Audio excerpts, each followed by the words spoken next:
there's a lot of people that are worshiping the extreme opposite. We see it all around us. The evil. I mean, look, it's October.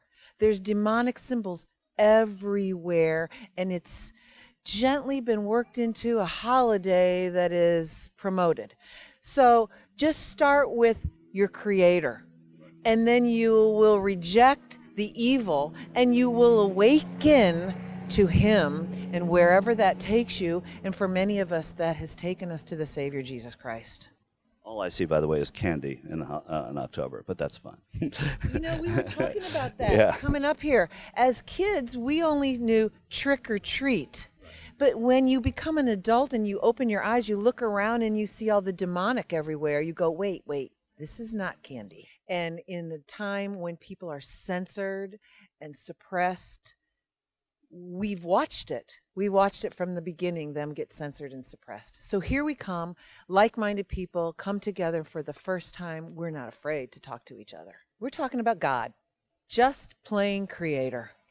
Everybody has one, has Him. No matter your religion, there's a God. We're patriots, we're God, we're country, we're family, we're people. And we have been manipulated to be divided by skin color, by religion, by gender now. Everything is dividing us. I think everybody's on a journey to a relationship with the Creator. And there's steps all along the way. And you start out protecting your little view until you realize it's all around the world. The Creator created everyone.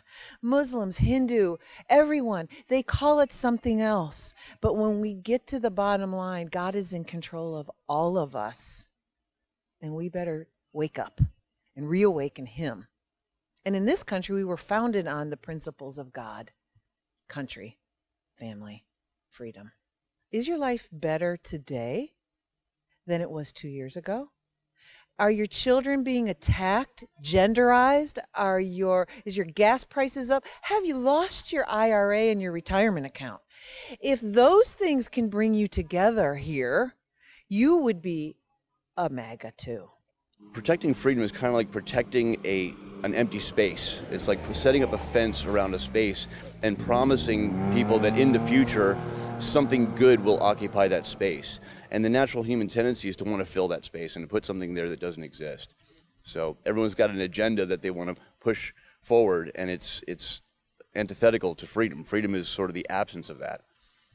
Right, but if you feel like you brought up transgender Americans, they don't feel free and they're asking for freedoms to live the way that they feel they were born.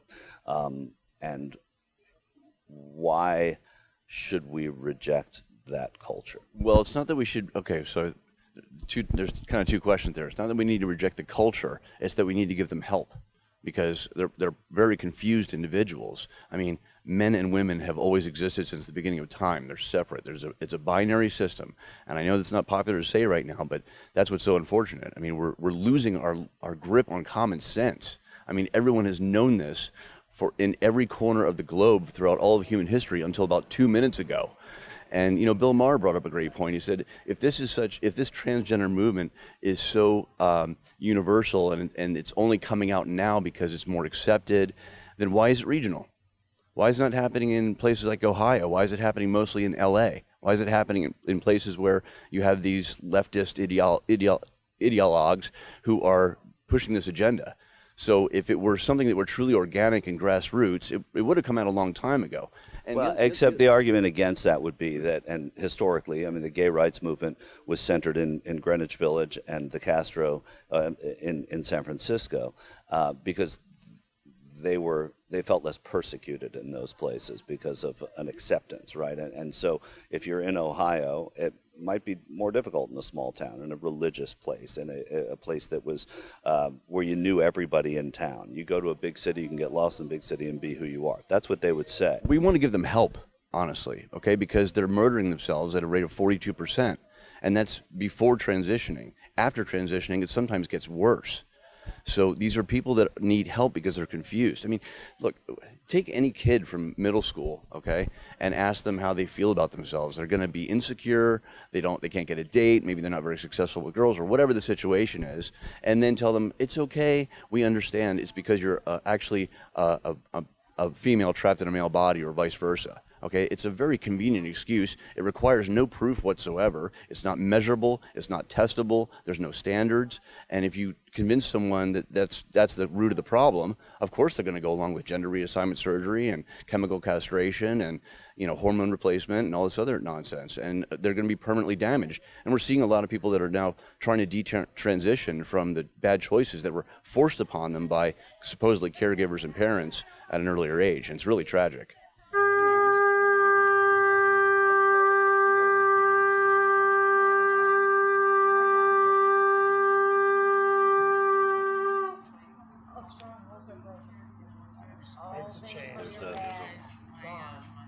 Nationwide freedom family, global freedom movement for everybody.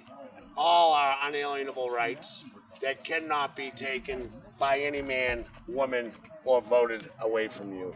You were born in sovereignty, keep your sovereignty. Natural law is sovereignty. Law of the land. And let us all be free. Let us all be one body, one family, one freedom for all. Equality for equality. Never leave a brother or sister behind. Put all our egos aside. Put all our differences aside. Put all our pride aside. And let's all stand beside each other's side. And let's go win this. Let's take back our freedoms, our liberties, our pursuit to happiness. And let's be one. And let's be unified. In one movement, one motion, one freedom for all. Love, light, and life to all. Beside and stay and remain beside your brothers and sisters. We are all brothers and sisters in the creation of our almighty source, and we are the resource of his source, and we need to be the good stewards and resource onto others beyond our own limits. Excel beyond your limits, and you will reach riches that you would never, ever thought of reaching before. God bless you.